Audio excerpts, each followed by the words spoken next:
Good morning everyone, welcome back to our new blog. আজকে একটু বিটরুটের রুটি খেতে ইচ্ছা করছে। জুসটাও কিন্তু ভালো লাগে কি না জানি না, খাইনি কখনো, শরীরের পক্ষে খাওয়া ভালো, তাই আমি চিন্তা করলাম একটু রুটি বানাবো। এবার রুটিটাকে বিটটাকে ভালো করে মিক্সিতে ফেটে নিয়েছি, তারপরে একটু আটা আর নুন দিয়ে দেবো। এর মধ্যে মিষ্টি যায় না, মিষ্টিটা দেবো না। আটাটা দিয়ে যদি যা বুঝলাম, আটা ময়াম দেওয়ার মতো মেখে রুটি বেলে মানে রুটিটা করলে কিন্তু দারুণ লাগতো। আমি যেহেতু এখন অত কিছু করতে পারবো না, তাই আমি গোলা রুটি মতো করে ওই যে তেল ব্রাশ করে ভাবলাম গোলা রুটির মতো করে খাই। কিন্তু গোলা রুটিটা ভালোই হয়েছিল। যেহেতু খেয়েছি তো আগে, ভয়েস ওভারটা পরে দিচ্ছি, তাই তোমাদের সাথে বলছি। গোলা রুটিটা ভালোই হয়েছিল, কিন্তু একটু নরম হয়েছিল। এটা যদি ওইভাবে বেলে খাওয়া যায় তাহলে কিন্তু সত্যিই টেস্ট হয়। টেস্টটা কিন্তু আমার কাছে ভীষণ ভালো লেগেছে, কিন্তু ভিতরটা একদিক দুই দিকে একটু মানে সাইডগুলোতে নরম ছিল। ওটা যতই তুমি করো পুড়ে যাওয়ার ভয় থাকে। এই কারণে আমি খেয়ে নিয়েছি, আমার প্রবলেম হয়নি। তবে রুটি সত্যিই ভালো লাগে, তোমরা যারা খাওনি ট্রাই করে দেখতে পারো। আমার কাছে তো ভীষণই ভালো লেগেছে। নেক্সট টাইম আমি আর কিছুদিন গেলে রুটিটা বেলে খাবো, তাহলে আরও বেটার লাগবে। যাই হোক, চলো এইভাবে সকালটা শুরু করলাম। ভিডিওটা যদি ভালো লাগে প্লিজ একটা লাইক করো, সাবস্ক্রাইব করো। আর চলে আসলাম রান্নাঘরে। বাড়িতে আজ অনেক দিন পরেই হবে একটু বিরিয়ানি, আর সঙ্গে একটু চিকেন চাপ। বিরিয়ানিটা কিন্তু রিকের আবদারেই হবে। অনেক দিন ধরে ও আমাকে বলছে মানি একটু বিরিয়ানি করো। আমি কিন্তু বিরিয়ানি করলে ঘরোয়া বিরিয়ানিটা ওকেও একটু দিই। ওরা এত পছন্দ করে, বিশেষ করে দিক। আর রাজা তো পছন্দ খুবই করে, কিন্তু ও একটু ডায়েটে আছে, একটু খাবো খাবো না, যতই হোক ছেলে মানুষ তো বিরিয়ানির লোভটা সামলাতে পারে না। ঠিক খায়। আমি বললাম ঘরোয়া ব্যাপার, খা, একদিন খেলে কিছু হবে না। তাই দেখো, বিরিয়ানির মাংসটা ধোয়া হয়েছিল না, মীরা আসলে ধোবে। এই মাংসটা আমাকে অরূপ ধুয়ে দিয়েছিল। চাপের মাংস কিন্তু বেশ অনেকক্ষণ না মাখিয়ে রাখলে টেস্ট হয় না। যেহেতু চাপগুলো বড় বড় করে কাটা ছিল, তাই মাংসটা ধুয়ে আমি সমস্ত উপকরণ দিয়ে ও আমাকে মিক্সিতে বেটে দিল। আমি ওটাকে মেরিনেশন করে রেখে দিলাম। অন্তত দেখো 3 ঘন্টা হবে না, 1.5-2 ঘন্টা তো হবে। আর আগের দিন ওভারনাইট যদি মানে ফ্রিজে রেখে দেওয়া হয় তাহলে ভীষণ ভালো হয়। ওটা আর আমাদের পক্ষে সম্ভব হয়নি। আর ফ্রিজের মধ্যে ওইভাবে মাংস মেখে রেখে দিলে না কেমন একটা গন্ধও বেরোয়। যাই হোক, চলো, আমি ভাবলাম এরকম যা হয় এতেই হবে। আমি আগের দিনও করেছিলাম, করে খুবই টেস্ট হয়েছিল। যারা খেয়েছিল প্রত্যেকেই ভালো বলেছিল। সেই কারণে রাজা বলল, মা একটু করে রাখো, 2-3 দিন, অন্তত 2 দিন রাত্রে রুটি দিয়ে খেতে পারবো 1 পিস করে। আমি বললাম ঠিক আছে, যা, আজকে তোর জন্যই চাপটা করা হবে। তাই আর কি চাপটা সমস্ত রেডি করে এইদিকে চলে এসেছিলাম ছাদে।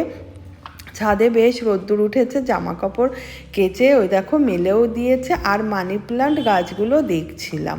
তার আগে মানি প্লান্ট একটা ঘরে এনেছি, সেটাও দেখালাম তোমাদের। এখন থেকে না ঘরে রাখলে ভীষণ ভালো থাকবে। এত রোদ্দুরের হিট সমস্তটাই নষ্ট হয়ে যাবে। ঠিকমতো জলও দিয়ে ওঠা হচ্ছে না একদমই। তাই ভাবলাম ঘরে থাক। এই যে জামা কাপড় তো সমস্ত মেলা হয়ে গেছে, মেলতে যেয়ে আর তুলতে যেয়ে যা কষ্ট এখন হবে। গরম চলে শুরু হয়ে গেছে, রান্নাবান্নার তোড়জোড়। চলে আসলাম রান্নাঘরে, বেরেস্তার পেঁয়াজ ভাজা হচ্ছে। আর এই যে চিকেনটা বসিয়ে দিয়েছে। যেহেতু বিরিয়ানিটা আগে দমে দিতে হবে, বিরিয়ানির চিকেনটাই আগে করবে। চলো, এখন তো একটু বসে আছি, দেখি রান্নাঘরে যে রান্নাবান্না কি হচ্ছে। আজকে কিন্তু আমাদের বিরিয়ানি রান্না হবে। অনেক কিছু তোমাদের সাথে শেয়ার করেছি যেগুলো হবে। আর আমি চাপটাকে রেডি করেছি, মানে ম্যারিনেশন করে রেখে দিয়েছি। অনেক ঘন্টা রাখলে তো ভালো হয়, অত টাইম হবে না। অনেকটা বেলাই মাখানো হয়েছে, সমস্ত কিছু রেডি করে তো মাখাতে হয়। এইগুলো এতেই টাইম লেগে যায়, রান্নাবান্নার থেকেও এক যোগাযন্ত্র করাটাই বেশি চাপের। এবার বিরিয়ানিটা চলছে, কতদূর কি হলো চলো তোমাদের সাথে শেয়ার করি। আর বসে আছি এখন, একটু স্নানও করব, অলসতা লাগছে। পূর্ণিমা আজকে, মানে যোগা ভালো লাগছে না, শরীরটা ম্যাজ ম্যাজ করছে। তাই দেখছি এখন 12টাও বেজে গেল, আর বসে থাকলে চলবে না, স্নান ধান করতে হবে। তার আগে চলো রান্নাঘরে যাই, দেখি বিরিয়ানির কতখানি কি রেডি হলো। চলে আসলাম আবার রান্নাঘরে, দেখছি বিরিয়ানির আলুটা না আমি বলে দিয়েছিলাম একটু হলুদ দিও আর একটু লঙ্কার গুঁড়ো দিয়ে সিদ্ধ করলে না কালারটা আসে। যেহেতু আমরা তো কোনো ফুড কালার ইউজ করি না, ঘরোয়া পদ্ধতিতে ওটা ভালো লাগে না, তো আমি বললাম না ভাজলেও হবে। ও বলছে কবে নাকি আমি বলেছিলাম বিরিয়ানির আলুটা ভেজে নিও, তাই জন্য আমি ভাজি, আমিও তো জানি যা দেখি ভাজতে হয় না। আমি বললাম না না ভেজো না, একটু সিদ্ধ করো, তারপরে তো তুমি একদম নিচেই দিও, যখন ওটাকে একদম সেট করবা বিরিয়ানিগুলো পাট পাট করে, যে যখন করবা তখন দিও, তাহলে গলে যাবে। সেই কথাবার্তাই চলছিল। যাই হোক, অনেক কিছুই হয়, ও অনেক সময় বলে, আমিও বলি। তবে বিরিয়ানিটাও সত্যিই ভালো করে, একবার দেখিয়ে দিয়েছে। আর মশলাটা কিন্তু আমার ঘরের মশলা।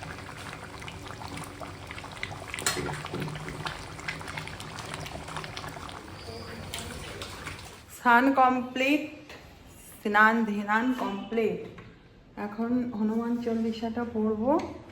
আর আজকে রোদ্দুর ভীষণ কম বাইরে, মেঘলা মেঘলা বেশি, ওই জন্য অন্ধকার অন্ধকার লাগছে। রান্নাবান্না এখনও চলছে। চলো রান্নাটা একটু দূর থেকে দেখে আসি কি করছে ও, তারপরে এসে এই বইটা পড়বো, আর্নিক করবো।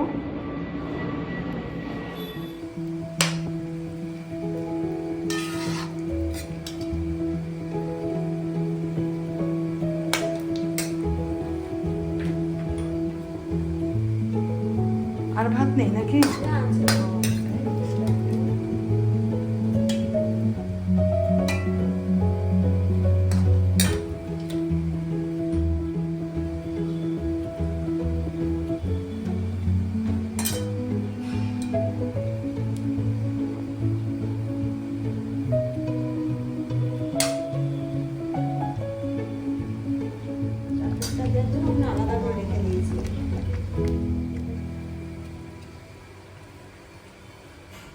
শুরু হবে এখন দুপুরের খাওয়া দাওয়া। এই যে বিরিয়ানি, যদিও বা আমার খুব একটা ইচ্ছা নেই খাওয়ার, কিন্তু একটুখানি খাবো, বিরিয়ানি তো ভালোবাসি। এই দেখো চিকেন বিরিয়ানি এক্ষুনি রেডি হলো, ধোয়া উঠছে। এই যে দাঁড়াও দেখাই তোমাদের একটু বেড়ে। পাতায় কেন বাড়ছি, একটু দেওয়ার ব্যাপার আছে, সেই জন্যই পাতাটাই বাড়ছি। একটি আলুটা ইয়ে হয়ে গেল নাড়াচাড়াতে। এই দেখো,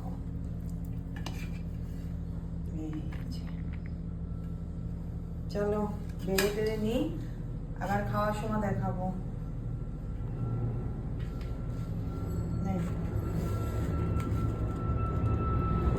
বিরিয়ানি চাকে চাকে দেওয়ার হলো। আর এই যে চলে এসছি আমরা নিয়ে, আমি একটু এই যে খাবো। রাজার এই যে চাপ বিরিয়ানি অল্প কয়েক পিস ছিল, সেদিন চাপ করা হয়েছিল, কয়েক পিস ছিল, তাই আজকে ওদের করে দিলাম। আর রিকের উদ্দেশ্যে বেশি করে বিরিয়ানি করা। কবে বিরিয়ানি খাওয়াবো মানি, কবে মানি সুস্থ অসুস্থ সেটা ব্যাপার নেই, আসলে ছেলে মানুষ, আর আমার তো বেশি খাটতে হয় না, না হলে আরো অনেক পরেই করতাম। আবার সেদিন লাড্ডুকেও বলছিলাম খাবি একটু, বললো হ্যাঁ করলে একটু দিও। ও চলে যাবে, আবার 1 বছর পরে আসবে। আমরা তো মাঝে মাঝেই করে খাই, কিন্তু মনের মধ্যে একটা ঘুটঘুটি হচ্ছে যে একটু দিলে অ্যাটলিস্ট খেলে যখন খাবো মনে পড়বে, খারাপ লাগবে, এই উদ্দেশ্যে আরো আজকে বিরিয়ানি করা। চলো খাবো এখন বিরিয়ানিটা, খিদে পেয়ে গেছে। পার্সেল এসছে, এটা সঠিক এসছে, কেননা নাইকা থেকে, এগুলো তো কখনো ফ্রড হয় না। আর একটু এটা খুলে তোমাদের সামনে এসছি, না হলে খুলতে প্রচুর কষ্ট হয়, আমি ওই জন্য ঠিকঠাক করতে অনেক টাইম চলে যাবে।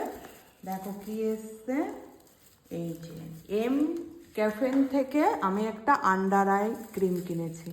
আন্ডার আইটা অ্যালার্জি আছে, ফুলেও যাচ্ছে আর ডার্ক সার্কেলও হয়ে যাচ্ছে, তার জন্য এটা দিয়ে দেখবো। আমি দেখি সব সময় অ্যাড ট্যাড দেয়, মনে হয় ভীষণ ভালো, গুড্ডুও বললো ভীষণ ভালো, তাই এটাকে অর্ডার করেছি। এটা চলে এসছে, দেখো এবার ইউজ করব, আশা করি কেমন হয়। আর এই প্যাকটা খোলা আবার চাপের, এটা পুরো সিল হয়ে রয়েছে। আমি ভেবেছিলাম ক্রিমটা অর্ডার করেছি, খুলে দেখলাম না মাস্কটা। এইভাবে 15 মিনিট লাগিয়ে রাখতে হবে, তারপরে যে কোনো ক্রিম মাখতে হবে।